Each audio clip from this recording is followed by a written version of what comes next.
Harry's Wife, Part 101.54, The Warring Wives of Windsor. Hello, I'm H.G. Tudor.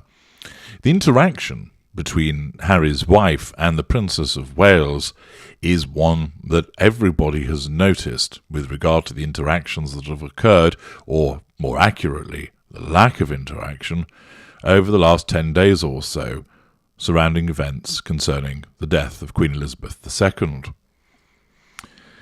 We have, on the one hand, Harry's wife, a mid-range narcissist, who believes that she's a kind and decent person, and can't see that her behaviours demonstrate that she's not.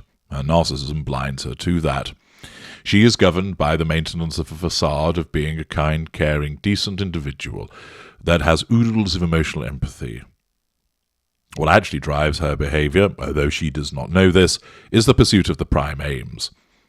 The assertion of control over people around her, maintaining it and nullifying any potential threats that occur to it.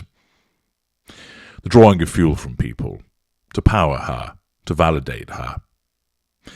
The acquisition of character traits, to create something that both keeps the true self locked away and also for the purposes of attracting people to her by appearing more interesting, more capable, more wholesome than she actually is, and then, of course, the variety of residual benefits.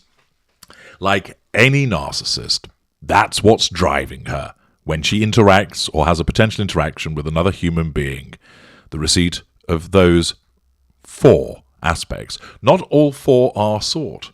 Sometimes it's only control. And that obtained, the narcissist doesn't need anything else. And that control, as you know, can be obtained by staying away from somebody. And therefore no fuel is received, but that doesn't matter because fuel is being obtained from other appliances, ditto character traits and residual benefits. So Harry's wife is a mid-range narcissist being driven by the behaviour of the pursuit of the prime aims. And then we have the Princess of Wales, an empathic individual. Her decisions, actions are governed by her emotional empathy for a wide range of people.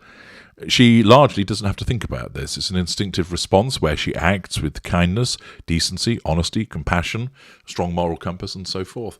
This isn't to suggest that she's a saint. She isn't. She has narcissistic traits as well, but they are invariably kept in check a lot of the time by her emotional empathy. Of course, her emotional empathy can be reduced. There are lots of external stresses that can do that. One of them is being faced with someone who's abusive. And that can cause that empathic individual to perhaps become violent, possibly to cheat, and in other instances not feel any guilt whatsoever in cutting the abuser out of their life or reducing their interaction to the bare minimum. And this is what we have seen. The Princess of Wales, the House of Wales being appropriately advised, has been applying the reduction of involvement with Harry's wife. There has had to be some physical proximity with her because of the nature of her being at the funeral also, and of course, as we saw at the Windsor walkabout. But there hasn't been any further engagement or interaction beyond being physically present to one another. And the Daily Beast has picked up upon this with an article by Tom Sykes which tells us Harry's wife and Kate totally ignored each other for all 10 days of the Queen's funeral rituals. And I'll repeat it again, that I know that she's the Princess of Wales. When she's referred to as Kate Middleton, it's the article that's referring to her as Kate Middleton. As one commentator found to her cost yesterday, that notwithstanding me telling you this in the video, she then still went and wrote, "Why won't you call her Princess of Wales?" Sometimes there really is no hope for some people. Anyway, leaving that aside, let's get into the juice of the article. Harry's wife and Kate Middleton did not exchange a word in the 10 days preceding the funeral of the late Queen Elizabeth, reports claim Wednesday, and Harry's truce with his brother will collapse if Harry presses ahead with plans to publish a memoir. Sources told respected royal correspondent Russell Myers of the Daily Mirror that despite careful attempts to portray a united front, including a public walkabout by Harry, Harry's wife, William and Kate at Windsor Castle, there would be no reconciliation until all Harry's cards are on the table, and the book is either published or scrapped. A source described as a royal insider told Myers the family continued to be in mourning and are now finally being allowed to grieve the Queen away from the gaze of millions. However, any talk of a truce between the Prince William and the Duke Harry would only be temporary. There is still a serious amount of distrust in the air, and there hasn't been any cause for that to change. Referring to Harry's memoir, the release date of which is unknown, but which may now be delayed from its original scheduled publication date of late 2022, the source added, "The feeling is very much that there is little point in pursuing a repair in relations until all the cards are on the table." The Daily Beast understands that the palace is deeply concerned that the Buck may seek to undermine and damage Charles. In an interview with The Cut, published just days before the Queen's death, Harry's wife appeared to make a veiled threat that she would release further damaging details of her life as a royal, see parts passing for my analysis of that, saying, "I never had to sign anything that restricts me from talking. I have a lot to say until I don't." The Sussexes have now spent 3 weeks away from their children and are expected back in California soon. Myers added that sources said Kate and Harry's wife were not known to have exchanged words throughout the whole period that the Sussexes were in the United Kingdom.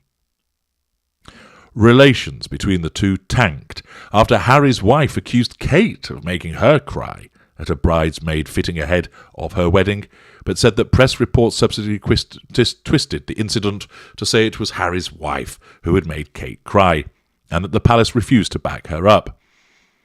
Harry's wife's friend, Gail King, told Extra, "There have been efforts on both sides to sort of make this right. We shall see. Big families always go through drama, always go through turmoil. It appears to be seen. Are they going to be drawn closer, or are they going to be drawn apart?" Evidence of the estrangement between Harry and his family has been seen in a slew of decisions that appear to cast him as an outsider, from not finding a spot for him in the military jet that flew William and other family members to Scotland, to the fact that he and Harry's wife were not invited to a reception for world leaders on the eve of the funeral, and the decision to ban him from wearing a military uniform for most all of the events. Additionally, Harry was only told of the Queen's death by his father 5 minutes before it was announced to the world. This publication, of course, continues to pick up on the rift between the House of Sussex and the House of Windsor, and also highlights the fact that there has been no involvement between Harry's wife and the Princess of Wales. The Princess of Wales, of course, does have that emotional empathy, as I explained at the outset, but it has been eroded as a consequence of Harry's wife's own behaviour, and coupled with now understanding the way that she must deal with her. Not a particularly difficult sell to the Princess of Wales to cause her to behave in that way, as a consequence of the way that she had been treated by Harry's wife in the past, and notwithstanding her attempts, as per Tom Bower's Revenge, to try and smooth matters over, with a visit to see Harry's wife and flowers, which resulted in a door being slammed in her face and the flowers being thrown in the bin. Accordingly, the Princess of Wales perfectly satisfied to ensure that she has nothing to do with Harry's wife, and this has slain Harry's wife, as I've explained in parts passing. It is unlikely that relations between these two will ever be repaired. Harry's wife will continue to play the victim. I tried to be friends with her, but for some reason she doesn't want to be. Her narcissism completely deleting from her mind the reason why, and the fair reason why, the Princess of Wales wants nothing to do with her.